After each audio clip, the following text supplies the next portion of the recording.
night pan down a long, dark hallway lined with doors. The wallpaper is peeling, lights flickering. Eerie creaks and moans echo throughout the dilapidated building. We push in room 217. The door swings open with a screech. Room 217, 4 college friends. Amy, Jake, Sam, and Dana enter cautiously. Amy shines her phone flashlight around the dusty room. An old queen-size bed sits in the middle, sheets covered in mildew. Amy, ugh, this place gives me the creeps. Jake, come on, it'll be fun. A real haunted hotel. Sam inspects the peeling wallpaper, knocking on the walls.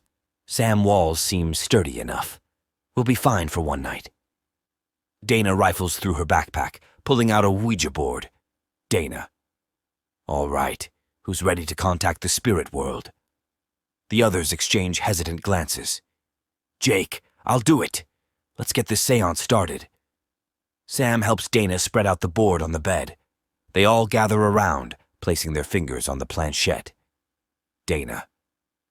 Is anyone there who wishes to communicate with us? The planchette remains still. They wait with bated breath. Suddenly, it slams down hard on yes. They all jump with fright, nervous laughter. Jake, all right, spirit, what's your name? The planchette slowly spells out, M-A-R-G-A-R-E-T, Amy Margaret? Is that you haunting this hotel? The planchette hovers, then slides to yes. Dana Margaret, what happened to you here? How did you die? It gracefully glides across the letters, S-U-I-C-I-D-E. They gasp in fright. Sam rips his fingers from the planchette. Sam, I think that's enough ghost chatting for one night. Jake, at first, nothing happens. Then a low creak emanates from the hallway outside. They shrug it off until a deafening bang sounds on the door. They all scream, flipping the board off the bed in a panic. Amy! We need to get out of here now! They scramble towards the door, trying the knob. It's locked. Banging continues the other side. Jake grabs a chair, attempting to break through, but it's like hitting concrete. Margaret's ghostly face appears in the peeling wallpaper, screaming silently. Amy hysterically pounds on the door for help. To no avail. They're trapped with the vengeful spirit of room 217. Abandoned hotel. Morning emergency vehicles line the overgrown driveway of the hotel. Police officers escort the 4 traumatized friends out of the building. Paramedics wrap Amy in blankets, giving her oxygen. She's in shock, murmuring incoherently. Jake sits with a shock blanket, recounting the harrowing night to a detective. Jake, we heard pounding and saw Margaret's face in the wall. She locked us in that room. Detective Ryan Johnson. Take it easy, son. Ghosts aren't real. Must have been some homeless vandals messing with you. Sam emerges from the hotel, joining the group. Sam, detective, you need to see this. Follow me. Hotel, room 217. Detective Ryan enters the room with Sam. It's completely untouched, no signs of a struggle or pounding. Ryan C., just an old abandoned room. Nothing supernatural here. Sam shakes his head solemnly. He crosses the far wall, knocking on it methodically. One area caves in slightly under his fist, revealing a hollow cavity behind. Sam, someone was trapped in here all right. But it wasn't homeless people. Ryan peers into the cavity in disbelief. A skull grins ominously back at him. He reaches for his radio with a shaky hand. Ryan, dispatch, this is Detective Ryan. I need the coroner and a forensic team out at the abandoned Regency Hotel immediately. XT. Regency Hotel. Day police tape flaps in the breeze. A crowd has gathered watching the investigation unfold. Jake paces anxiously with Dana and Amy. He spots Detective Ryan exiting and rushes over. Jake. Well, any update on what happened to us in there? Ryan. It's still unclear soon, but we did uncover human remains sealed inside that wall. Looks like your friend was right. Someone was trapped in there and died a long time ago. Amy lets out a choked SOB, clutching Dana for support. Jake is in disbelief. Jake. My God, ... It was Margaret. Her spirit must still be haunting the hotel, out for revenge. You must believe us now! Ryan. I'll admit, this case has turned strange, but please try to get some rest. Let my team handle things from here. The friends nod solemnly, still shaken. As they turn to leave, the sky darkens ominously. Amy looks up to see thunderclouds rolling in at an unnaturally fast pace. Lightning crackles. Amy guys, I have a bad feeling about this. The friends exchange worried glances as the storm intensifies with Margaret's wrath. Their terrifying ordeal is far from over. College dorm. Knight, Jake, Sam, and Amy sit around a small table.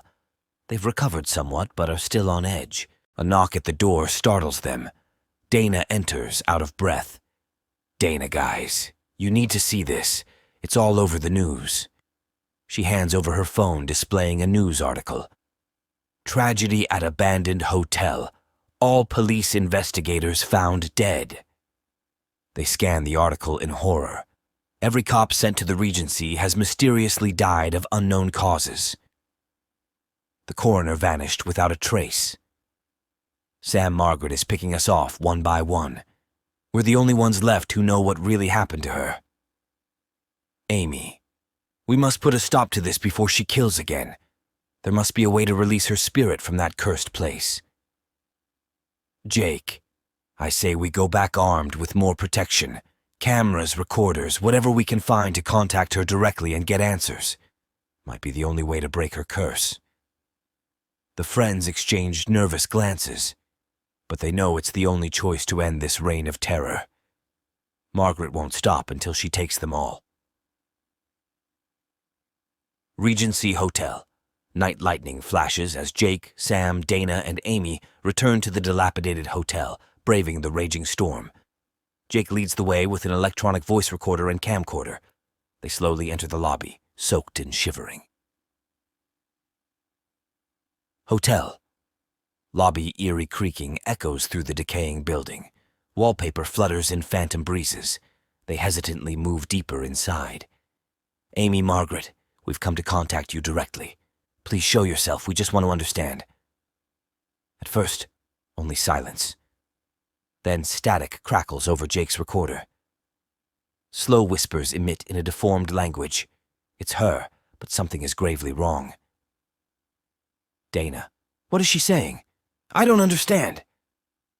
The voice rises in agony as Margaret's tortured spirit materializes before them. Her form is twisted and mangled, eyes black voids. She lets out an unearthly wail. Sam, she's been cursed in death, trapped here for over a century. We must break the seal binding her spirit. Jake fumbles his holster for a small silver cross. He holds it out towards Margaret's specter. Jake, Margaret, in the name of God, I command you to be at peace. Leave. Margaret lets out another anguished wail as Jake holds up the cross. Her form begins to flicker and convulse. With demonic strength, she lunges towards Amy, hands outstretched like twisted claws. But the cross burns her ectoplasmic flesh. She reels back with a horrific shriek. In that moment, a vision flashes before the friend's eyes. Hotel. Flashback. It's the 1890s. Young maid Margaret toils away, scrubbing the floor of room 217. She appears tired, ill, and abused. The hotel's wealthy owner storms in, backhanding Margaret hard across the face. She crumples to the ground in pain. Owner, worthless girl! You think you can escape me so easily, after what you've done? Margaret trembles, clutching her swollen stomach in anguish. Margaret. Please, sir, have mercy. The baby, it's your child. I can't do this alone. The owner kicks her brutally, eliciting a strangled cry. Owner, there will be no bastard child. You know the price of your insolence. He drags her kicking and screaming towards the hollow wall cavity. With brutal strength, he seals her inside alive. Her muffled screams echo as Margaret weakly tries to claw her way free, fingers stumped to bloody stumps. She fades into silent torment. The friends stagger back in horror from the vision. Sam steadies Amy, both on the verge of tears. It's all connected. Margaret's abuse, unwanted pregnancy, and the curse sealing her wretched soul here for vengeance. Dinah, that monster trapped her to die, denying her salvation. We have to break the seal and release her spirit. Jake stands resolve, raising the cross higher towards Margaret's tortured visage. Jake, Margaret, I give you solace. Ah! Go towards the light and know peace. The cross radiates holy energy.